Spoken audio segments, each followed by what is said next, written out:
नमस्कार, मेरा नाम है सुमित सिंह मेहता। हमने इससे पिछले लेक्चर में स्टर्न और गरलाग एक्सपेरिमेंट के बारे में डिस्कस किया था। नाउ आज हम उससे रिलेटेड एक क्वेश्चन यहाँ पर कर लेते हैं, ठीक है, और उस एक्सपेरिमेंट को और अच्छी तरीके से समझने की कोशिश करते हैं, ठीक। तो यहाँ पर क्वेश्चन हमको दे रखा है, a beam of hydrogen atom in a Stern गरलाग experiment obtained from an oven heated to a temperature of 400 Kelvin passes through a magnetic field of length 1 meter and having a gradient of 10 Tesla per meter perpendicular to the beam.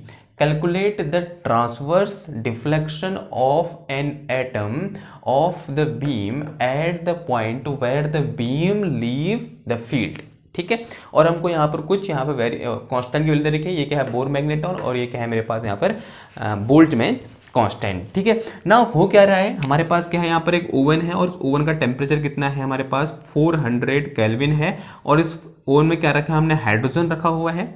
ये क्या है मेरे पास यहाँ पर oven है और इसका temperature कितना है मेरे पास 400 केल्विन है। अगर इसके अंदर हाइड्रोजन है तो यहाँ से क्या निकलेंगे, हाइड्रोजन एटम निकलेंगे। तो यहाँ से क्या निकले हैं, ये हाइड्रोजन एटम बाहर निकले। और ये हाइड्रोजन एटम कैसे एटम होंगे, ग्राउंड स्टेट में होंगे, यानी कैसे होंगे, ये न्यूट्रल होंगे। इनको हमने क्या किया, जैसे कि हमने पढ़ा था स्टर्न और गरलाग एक्सपेरिमेंट, हमने इसको क्या किया, एक स्लिट से पास कराया। तो हमें यहाँ पर क्या मिलेगी, बीम ऑफ हाइड्रोजन एटम मिलेगी। और हाइड्रोजन एटम कहाँ है, हमने अभी पढ़ा, कहाँ है, ये ग्राउंड स्टेट में है। अब इनको हम कहाँ से पास कराएंगे, एक नॉन यूनिफॉर्म मैग्नेटिक फील्ड से पास कराएंगे। मैंने एज्यूम कर लिया कि यहाँ पर क्या लगा दिया हमने, एक नॉन यूनिफॉर्म मैग्नेटिक फील्ड लगा दिया। ये क्या है इसका नॉर्थ पोल और ये क्या है इसका साउथ पोल। और मैं यहाँ पर क्या लगा दूंगा, एक फोटोग्राफिक प्लेट लगा दूंगा और मुझे फोटोग्राफिक प्लेट में ट्रेस देखने को मिलेंगे। और यहाँ पर जितने ट्रेस हमें देखने को मिलेंगे, हम कहेंगे कि जो डायरेक्ट बीम है हाइड्रोजन एटम की, वो उतने कंपोनेंट में क्या हो गई है, डिफ्लेक्ट हो गई है, ठीक ना। अभी तो हम यहाँ पर एक्सपेरिमेंट कर नहीं रहे हैं, तो हम मैथमेटिकली ये देखने की कोशिश करेंगे कि ये बीम जो यहाँ से हाइड्रोजन एटम की आ रही है, वो कितने कंपोनेंट में यहाँ पर क्या होगी, डिफ्लेक्ट होगी, जब वो इस नॉन यूनिफॉर्म मैग्नेटिक फील्ड को क्या करेगी, पास करेगी, ठीक। तो हमने पढ़ा था कि जो यहाँ पर डिफ्लेक्शन होता है, यहाँ पे जो ट्रांसफर डिफ्लेक्शन होता है इन जेड डायरेक्शन, अगर मैं ये बोलूँ कि ये डायरेक्शन कौन सी है, इसकी जेड डायरेक्शन है, और ये डायरेक्शन किसकी है, इसकी वाई डायरेक्शन है, और ये डायरेक्शन कौन सी है, इसकी एक्स डायरेक्शन है। तो जो जेड डायरेक्शन में फोर्स लगेगा, जो ट्रांसफर फोर्स लगेगा, उसके कारण जो डिफ्लेक्शन होता है जेड इज इक्वल टू, वो कितना होता है मेरे पास, plus minus g j into m j into कितना होता है हमारे पास, del B z divided by del z into कितना होता है यहाँ पर, mu B into d square divided by 6 KT होता है।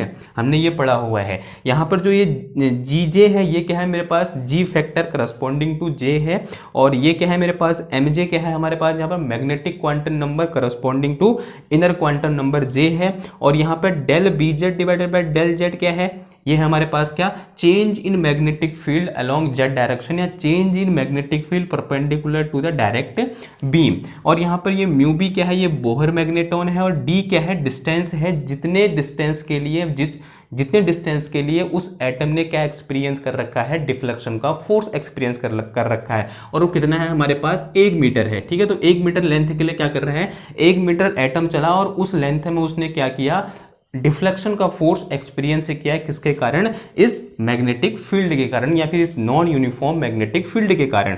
यहां पर एक के क्या है, बोल्ट्जमैन कांस्टेंट है, और टी क्या है, इस ओवन का टेम्परेचर है, जो कि हमको इतना दे रखा है, 400 केल्विन दे रखा है। नाउ अब हम यहां से देख सकते हैं, हमने पिछले लेक्चर में डिस्कस किया था, जब स्टर्न गरलाग एक्सपेरिमेंट हमने पढ़ा था कि ये जेड कितने, यहाँ पर इस डायरेक्ट बीम के कितने कंपोनेंट होंगे, या जेड की कितनी वैल्यू होगी, किस पर डिपेंड करेगा, इस क्वांटिटी पर डिपेंड करेगा। तो मैं हाइड्रोजन एटम के लिए ये क्वांटिटी निकाल दूंगा। अगर जितनी इस क्वांटिटी की वैल्यू आएगी, या जितने नंबर ऑफ वैल्यू इसकी आएंगी, उतने ही नंबर ऑफ यहाँ पर कंपोनेंट हमें देखने को मिलेंगे, ठीक है। नाउ फॉर हाइड्रोजन एटम, किसके लिए देखते हैं हम, नाउ फॉर एच एटम। और ये एच एटम कौन से हैं, ग्राउंड स्टेट वाले हैं, ग्राउंड स्टेट एच एटम। अगर यहाँ पर ग्राउंड स्टेट एच एटम है, तो ग्राउंड स्टेट एच एटम के लिए प्रिंसिपल क्वांटम नंबर n की वैल्यू होती है, वो कितनी होती है, 1 होती है। अगर प्रिंसिपल क्वांटम नंबर की वैल्यू 1 है, तो इसके लिए एंगुलर क्वांटम नंबर या फिर ऑर्बिटल एंगुलर क्वांटम नंबर कितना हो जाएगा मेरे पास, 0 होएगा। अब हाइड्रोजन क्या है, 1 इलेक्ट्रॉन एटम, तो इसके लिए जो स्पिन क्वांटम नंबर होगा कितना होगा मेरे पास, 1/2 होगा।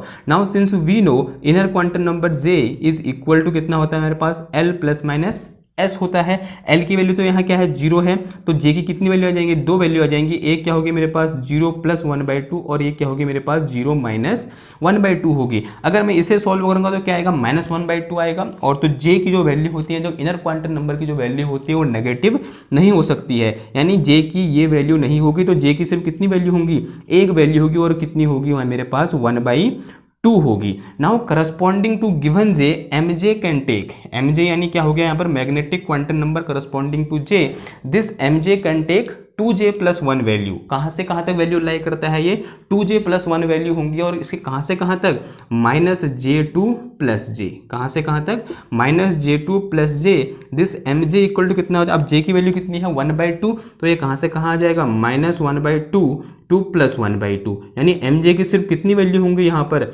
2 वैल्यू होंगी। एक क्या होगी मेरे पास +1/2 और दूसरी कितनी होगी मेरे पास -1/2, या मैं इसको और ऐसे क्या लिख सकता हूँ +-1/2 लिख सकता हूँ। तो mj इक्वल टू कितना आ गया मेरे पास +-1/2 आ गया। अब यहाँ पर जो gj है ये क्या है मेरे पास g फैक्टर है, क्या कहते हैं, क्या है ये टोटल जी फैक्टर है, और टोटल जी फैक्टर की वैल्यू कितनी होती है मेरे पास 2 होती है। ठीक है, ये हमने पढ़ रखा है। नाउ इसकी वैल्यू यहाँ पुट कर दो, तो इन एम जे इंटू जी जे, जी जे कितना हो जाएगा, g j into m j equal to कितना आ जाएगा मेरे पास 2 इंटू +-1/2 आ जाएगा। इस 2 से ये 2 कैंसिल हो गया, तो यहाँ पर g j into m j equal to कितना आ गया मेरे पास +-1 आ गया। यानी जी जे इंटू एम जे की कितनी वैल्यू है, 2 वैल्यू है, एक क्या है +1, एक क्या है -1। तो यानी यहाँ पर जेड की भी कितनी वैल्यू होंगी, 2 वैल्यू होंगी। यानी जो ये डायरेक्ट बीम आ रही है, इस जैसे इस मैग्नेटिक फील्ड को पास करेगी, ये कितने कंपोनेंट में टूट जाएगा, 2 कंपोनेंट में टूट जाएगा।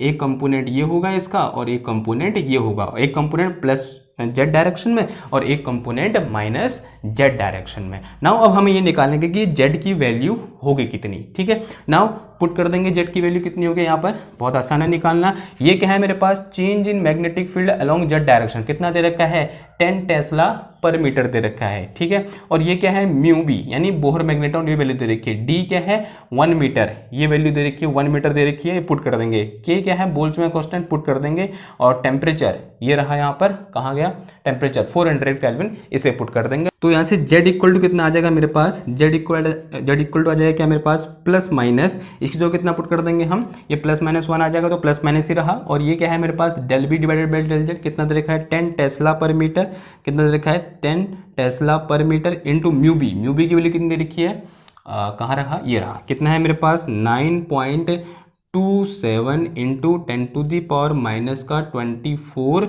एंड मल्टीप्लाई में कितना है एम्पियर मीटर स्क्वायर है। और ये क्या है मेरे पास यहाँ पर, ओके अब डी कितना है 1 मीटर स्क्वायर आ जाएगा, कितना आ जाएगा ये 1 मीटर स्क्वायर आ जाएगा, कितना आ जाएगा ये 1 मीटर स्क्वायर आ गया। एंड डिवाइड में कितना आ गया देखो, क्योंकि 1 का स्क्वायर क्या हुआ 1 ही हुआ, तो कितना आ गया 6 इंटू, ओके ये क्या है मेरे पास यहाँ पर के है, के यानी क्या बोल्ट्जमैन कांस्टेंट, बोल्ट्जमैन कांस्टेंट की वैल्यू वो दे रखी है, कितनी है मेरे पास 1.38 और मल्टीप्लाई में कितना आ गया 10⁻⁻23 एंड यहाँ पर जूल पर केल्विन आ गया। एंड मल्टीप्लाई में कितना है मेरे पास टी यानी कितना आ गया मेरे पास 400 केल्विन आ गया। देखो इस 400 से ये इस के से ये के क्या हो गया मेरे पास कैंसिल आउट हो गया। नाउ अब यह यहाँ क्या है, ये मीटर है, इस मीटर से ये वाला मीटर क्या हो जाएगा मेरा कैंसिल हो जाएगा। तो यहाँ से मेरे पास z इक्वल टू कितना आ गया मेरे पास +-, ये कितना हो गया मेरे पास 10 इंटू टेस्ला, टेस्ला को क्या लिख सकता हूँ मैं दूसरे शब्दों में न्यूटन और मीटर का न्यूटन एम्पियर पर मीटर लिख सकता हूँ, न्यूटन पर एम्पियर मीटर ऐसा लिखा सकता है टेस्ला को। ठीक है, एंड मल्टीप्लाई में कितना आ गया देखो, ये कितना है मेरे पास यहाँ पर 9.27 एंड मल्टीप्लाई में फिर से कितना आ गया यहाँ पर ये एम्पियर मीटर स्क्वायर।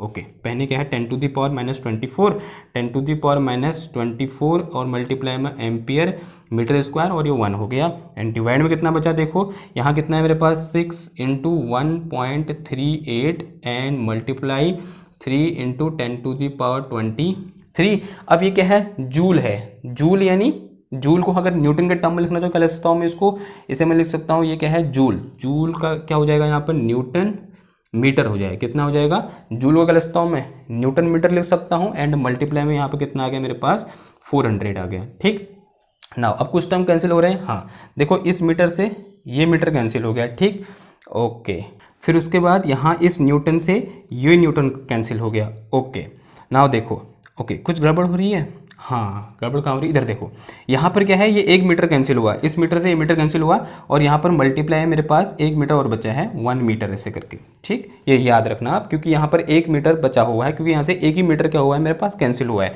तो देखो इसमें ये क्या हो गया मेरे पास, मीटर स्क्वायर, ये मीटर स्क्वायर से ये पूरा मीटर स्क्वायर क्या हो गया, कैंसिल हो गया। तो यहाँ क्या बचा मेरे पास, सिर्फ मीटर बचा। तो कितना आ गया देखो, यहाँ से z इक्वल टू आ गया मेरे पास plus minus 10 into 9.27 and divide में कितना आ गया मेरे पास 6 इंटू 1.38 एंड ये मल्टीप्लाई में कितना आ गया मेरे पास 10 टू दी पावर -24 और ऊपर आ गया +24, तो कितना बच गया -1, इतना क्या बच गया, ये मीटर आ गया। तो ये क्या आ गया मेरे पास, z इक्वल टू इतना प्लस माइनस मीटर आ गया। इसे आप सॉल्व भी कर सकते हो, तो कितना आ जाएगा देखो, यहाँ से ये z इक्वल टू आ जा रहा है ये कितना, प्लस माइनस, ये आ रहा है आपका कितना, okay z equal two plus minus 0.28 centimetre. कितना आता है ये, z इक्वल टू 0.28 सेंटीमीटर। मैंने सॉल्व किया है, तो ये कितना आता है, z equal two plus minus 0.28 centimetre आता है। मैंने यहाँ पे मीटर में आएगा, उसको आप किसमें चेंज कर दोगे, सेंटीमीटर में चेंज कर दोगे, तो सेंटीमीटर में चेंज करके कितना आएगा, इतना आएगा 0.28 सेंटीमीटर। ठीक है, तो ये क्या हो गया, इस पर क्वेश्चन हो गया। आई होप आपको समझ में आया होगा। तो मिलते हैं आपसे नेक्स्ट क्लास में, तब तक थैंक यू, धन्यवाद।